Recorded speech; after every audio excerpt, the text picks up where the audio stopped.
Here's another problem I came across, and this video is going to be about problem solving. Now, if you have a water leak in your water-cooled engine, you'll normally have water on the pavement, which I check for every day. But here, I've noticed, I have a kind of a weird-looking slush bullshit here. I don't know what it is. It's kind of oil in it, and so I'm going, okay, it hasn't hit the ground, so where's it coming from? So I take the top off here, and I think, all right, it's coming from up here. So I put my hands around here, and I feel for anything wet. There's nothing wet there. So I go down the line and feel at the bottom of the hose, and yeah, it's got some water problem down there. So is there a leak in the hose, or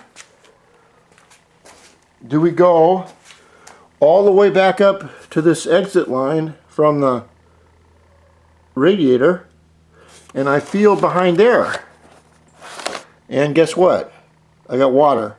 Now this is normal for this bike because it rattles so much that these hose clamps, or Jubilee clamps as they call them in Europe, just come on. Also, I didn't have any water or fluid in my reservoir, which I should have about half full. So I know that the water is coming out from right there. Now I'll tighten up the Jubilee clamps, or hose clamps as they're called in America, clean everything up and see if I have the problem anymore. Then I'm going to put on all my full racing gear along with my really cool red Honda gloves, and I'm going to go out and tear it up. But I'm not going to use a camera. I'm going to go in my full race NFX helmet, blue helmet, and I'm just going to go out and have some fun, because it's going to be about, let's see, it's about 10 o'clock in the morning right now, and this is what it is. This is an air-conditioned shop. It's almost 70 degrees. So today is going to be a nice day for riding both bikes, especially this one.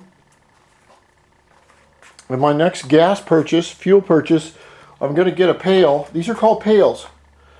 If it's 5 gallons, it's called a pail. You can also get a 15-gallon drum, which looks like a pony keg compared to a regular keg, but a lot bigger.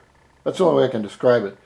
But the next gas I'll get will be C17, I think, oxygenated, and that should be really fun.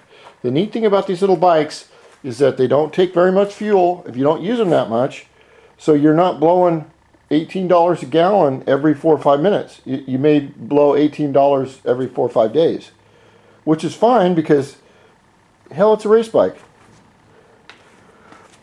The cylinder's doing well. It's not leaking. I have a little water leak problem, but that's nothing. And then the other thing I noticed is I've got some, that's not dirt, that's oil.